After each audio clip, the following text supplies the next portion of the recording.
Kimber Micro 9 Rapide.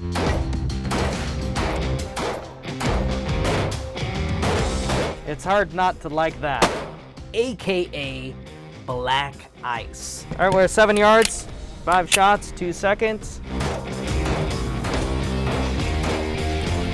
I kind of dig it. Overall, I mean, you got 2 shots there, 2 shots there, got 1 flyer over there. But this is good, this is great. I'll take it. 3, 5, 7, and 10 yards. And this is the Kimber.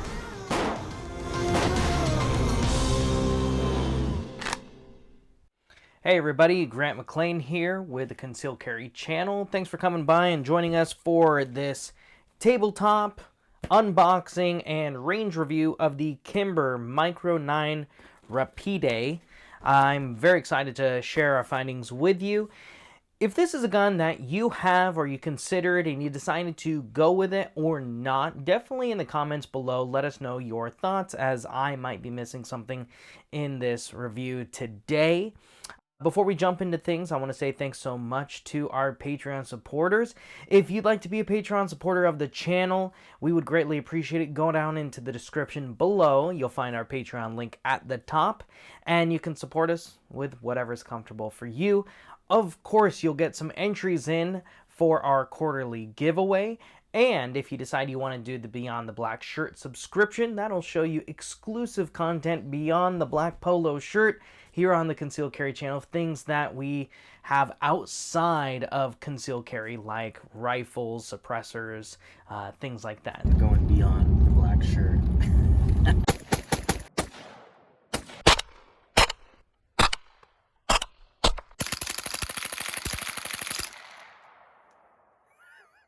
It's nice. So if that's something that interests you, hit us up on our Patreon page.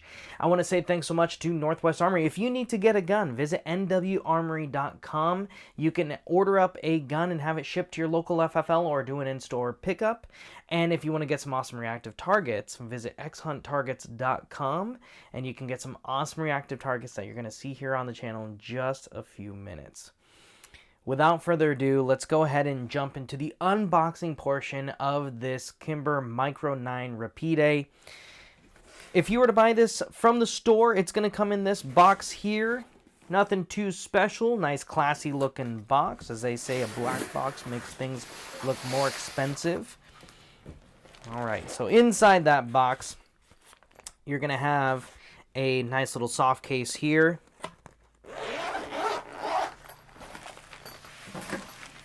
With the pistol inside.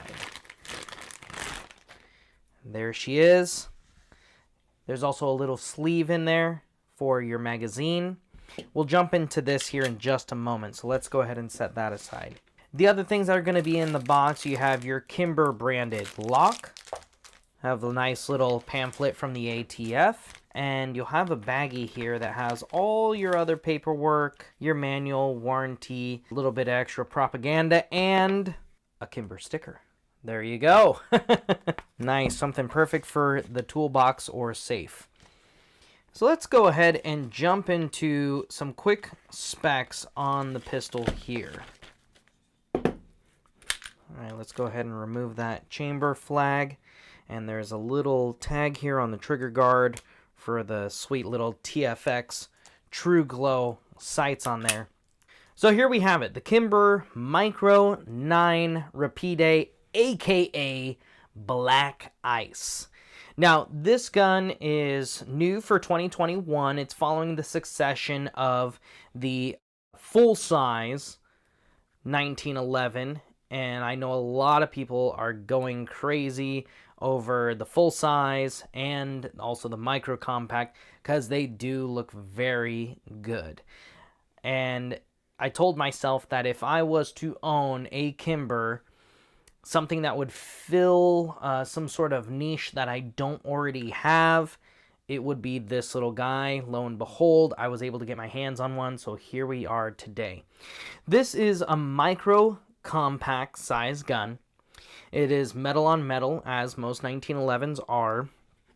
Capacity on the magazine here is 7, plus 1 in the chamber if you choose to carry it that way, and it's chambered only in 9mm. The barrel length on this is 3.15 inches. Overall length is going to be 6.4 inches. The height with the pinky extension is going to be 4.7 inches, and the width is 1.1 inches. Pretty much the widest part on the gun is going to be the ambidextrous safeties. Weight on this, empty, you're looking at 15.6 ounces.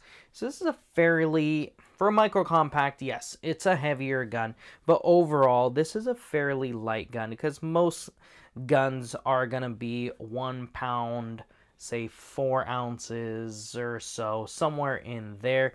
But then again, a lot of carry size guns are also polymer frame guns, not metal like this is.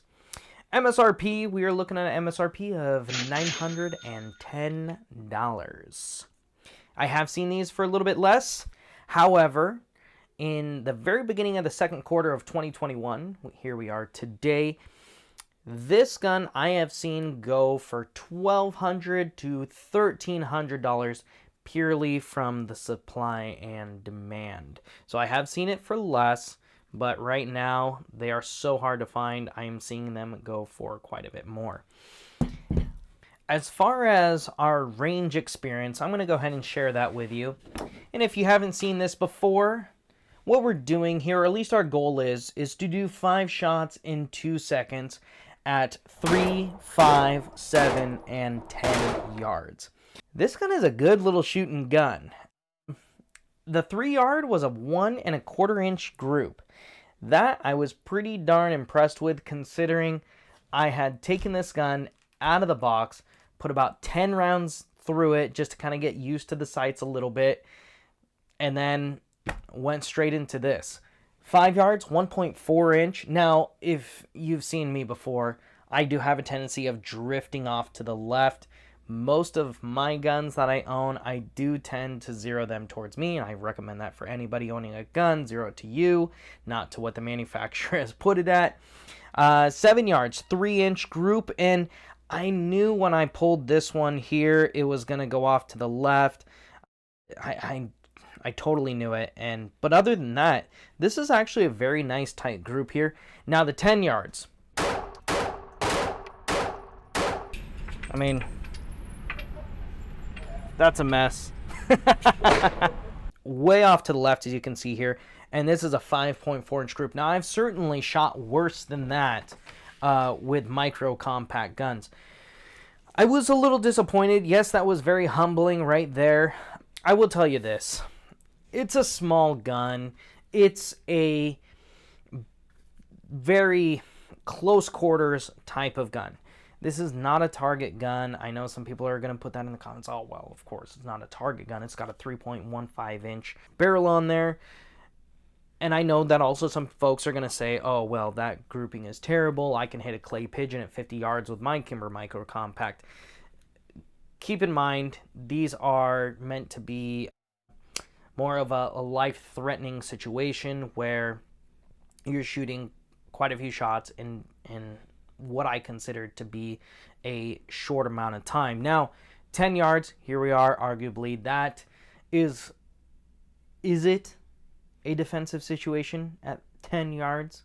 You know, you might have a hard time convincing a jury that it actually is. So, you know, I always take the 10-yard one with a grain of salt. If it's super awesome, you know what I mean, I totally just, like, pat myself on the back. If it is terrible and I totally shit the bed, then I'm like, yeah, well, whatever. It's not like that's ever going to be considered a defensive situation in court.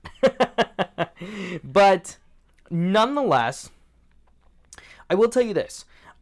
The sight radius on this gun is fairly short.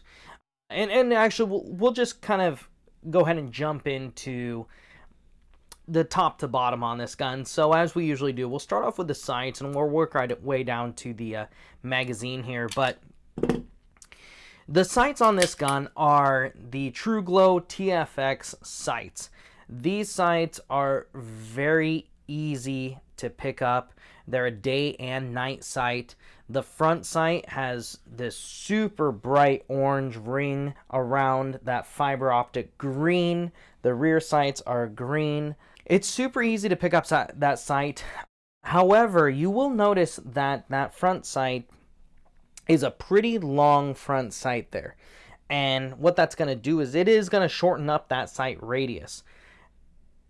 The dot on that front sight is fairly large. Now, I'm not trying to make excuses for myself. I own up to this, 5.4 inch group at 10 yards. But I will tell you this.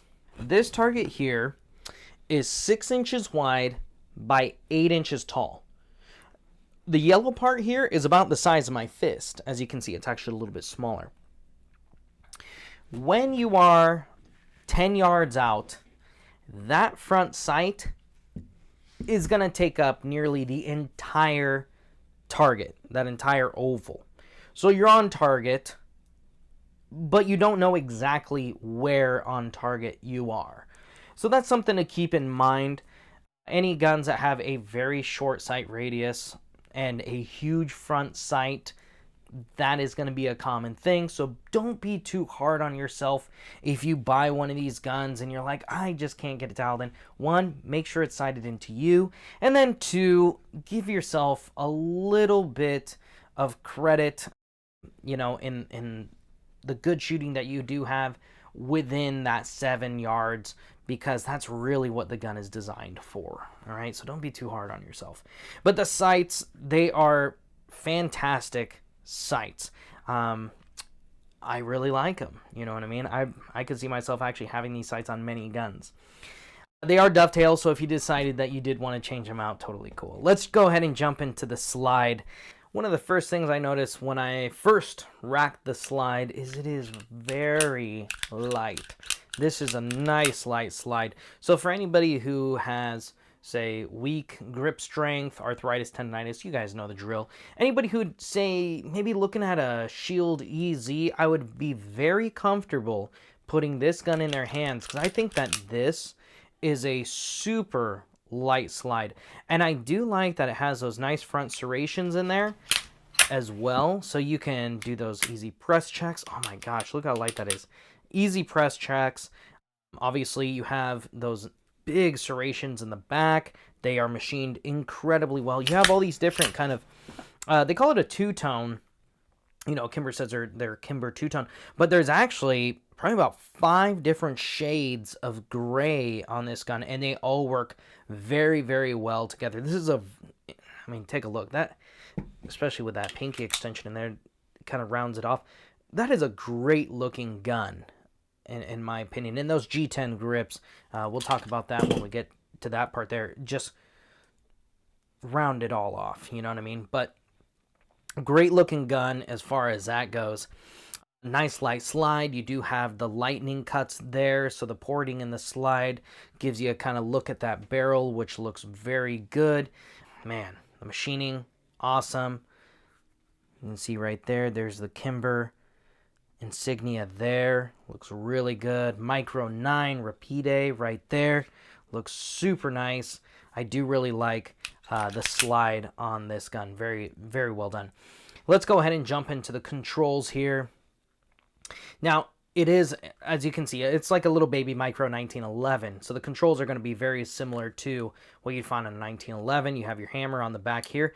This has the serrations on the top of the hammer for cocking that back. You do have your takedown and slide lock release lever is going to be on the left side. And this works very smooth. It is very light as well. So when I put that freshly loaded mag in and I push that slide lock down, no problem sending that slide forward. It's got nice grip to it, even though it's kind of shrunk down.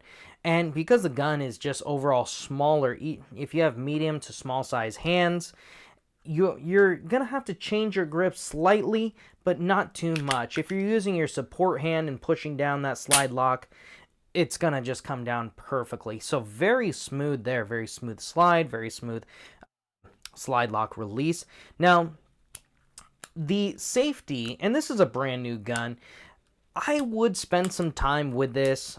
If you've got the gun brand new, I would sit there and probably, just flick this thing on and off, just watching TV. Of course, make sure it's unloaded and everything. But, I feel like this could be a little bit smoother in that regard. One thing I do like about it is ambidextrous, as you can see there.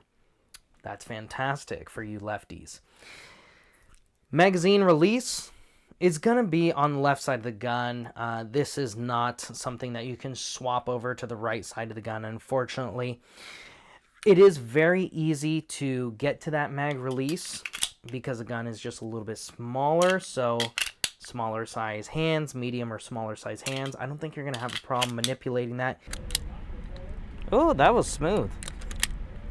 You have some great checkering on that mag release, and it works beautifully. Let's go ahead and jump into the trigger. This was something that I was not initially a fan of, and it still has yet to kind of grow on me. So the trigger, I don't mind, the curve to the trigger. It does have some nice serrations. They did some pretty cool machining in the side of that trigger, which kind of fits the rest of the gun. But it's a heavy trigger for being a 1911. It's nearly a 7-pound trigger, which is kind of weird because it doesn't have a whole lot of travel to it. And I'll show you what I mean. The trigger is a bit stiff. It's not a very light trigger. Now, this trigger is something that is definitely foreign to me when it comes to a 1911, being that this is as heavy as it is. It's nearly 7 pounds. And most 1911s that at least I'm used to are around 3 to 3.5. Everything else about the trigger is very similar except for that. So what we'll do is we'll do some trigger pulls. So let's pretend, you got your finger right on top of mine. There is a tiny, just the most effortless, itty bit amount of take up there. And you're at this very defined wall. The trigger's going to break right after that wall. And it's 7 pounds or so. So pull, you got tension, tension, tension. Bam, there it finally goes. It's kind of funky in that regard because you're at the wall and you're like, I go any further, I'm going to, it's gonna go bang. But because you're pulling and pulling and pulling, you're like, did I forget to take the safety off? Or if you're one of the folks that has trouble anticipating the shot, and you're like, oh, what's gonna happen? You're squinting your eyes, you're gritting your teeth, you're squeezing the gun harder, and you're dipping the barrel down. That could mess with you, and it's gonna take you some time to get used to that. The reset is in all 1911 fashion. Very short. You can hear it just fine. You can feel it. Again, you're right there at the wall. And there it goes. So, something that I will definitely say you'll want to get used to. Of course, in the circumstance that you would be using this gun, I don't think that that's necessarily going to be a bad thing. This is not a competition gun. Maybe just a competition with yourself in mastering that trigger. To me, it was a little bit foreign.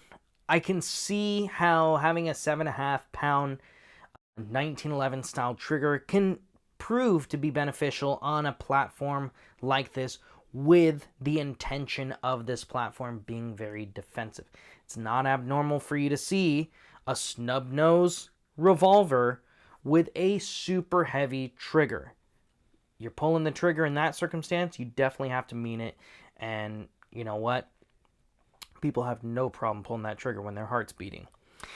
Let's go ahead and jump into the frame. Beautiful machined frame. Very classic as far as a 1911 goes. There is not a front accessory rail on this, but does it even matter? Being that a lot of your aftermarket accessories are going to clip onto this front trigger guard here. So to me, not a big deal, because you're probably only going to put a light, maybe a laser light combo.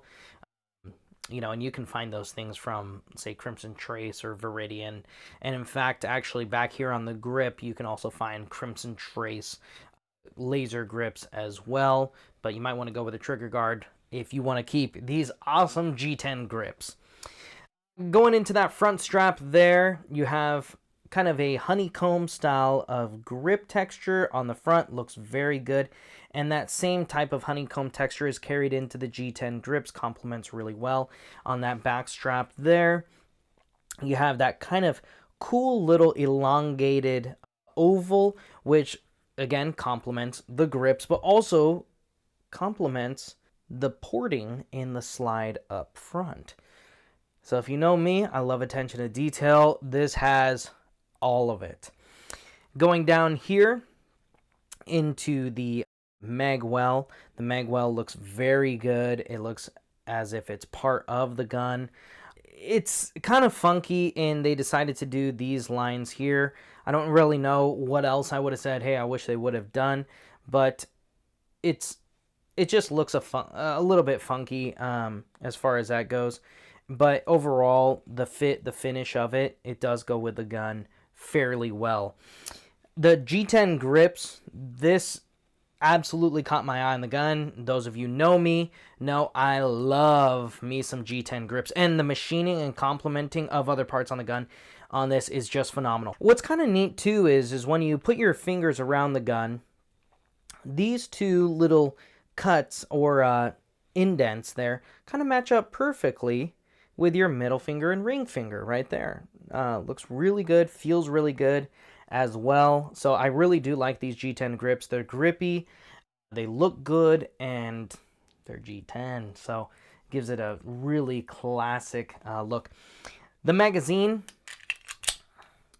finishes off the front of that grip beautifully. Got that nice little pinky extension, which you can see works very well. Another one of the range masters over at the gun range today got a chance to shoot this gun, and he shot it quite well. And one of the things that he really did like was that little pinky extension there. In regards to the magazine release and how that mag is going to eject, it does very well with that flared magwell. So if you have your hand on the gun, firing position, you hit that mag release there. You do have to move your pinky, but everything else seems to be a very small amount of adjustment for this to fall out freely. I was a little disappointed in this. The gun only comes with one mag. I feel that when it comes to micro compacts, it's a pretty much industry standard that you have a flush fit and then you have one with a pinky extension. When I opened up the box, I was a little disappointed to see that there was only one mag. I would like to see Kimber come with a flush fit mag and also the pinky extension mag, or just two mags in general. I would like to see that because these only hold 7 rounds. If you're going to be, in my opinion, competing with things like the Ruger Max, the Shield Plus, P365, Hellcat, you're going to be competing with other micro compacts with higher capacities than this.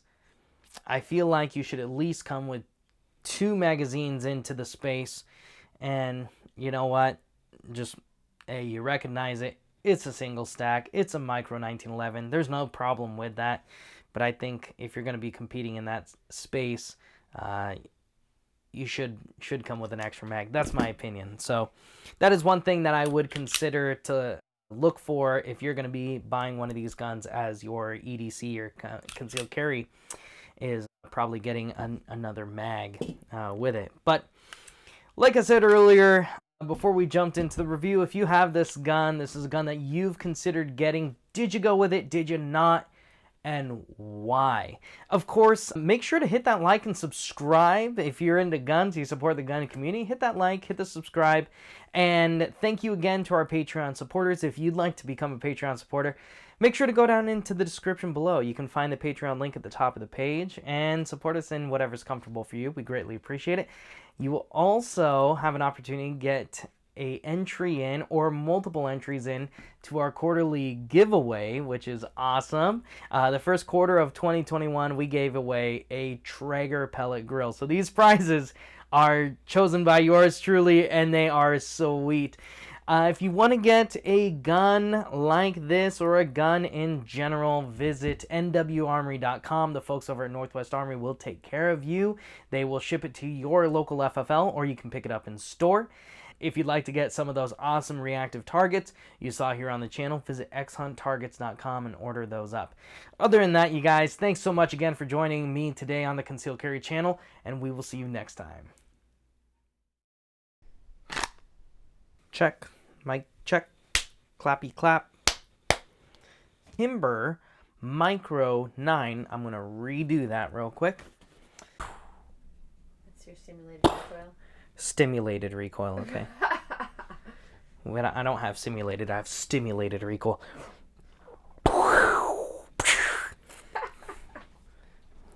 As I spit on myself. Gosh, this is a nice light slide though. Alright, we're ready. Where was I at on this? Was I right here? Is this where we were talking? Okay. If you'd like to get some of those awesome alright, we'll see what happens here. God dang, that's a big old sight. Rapide. Bang, bang, bang.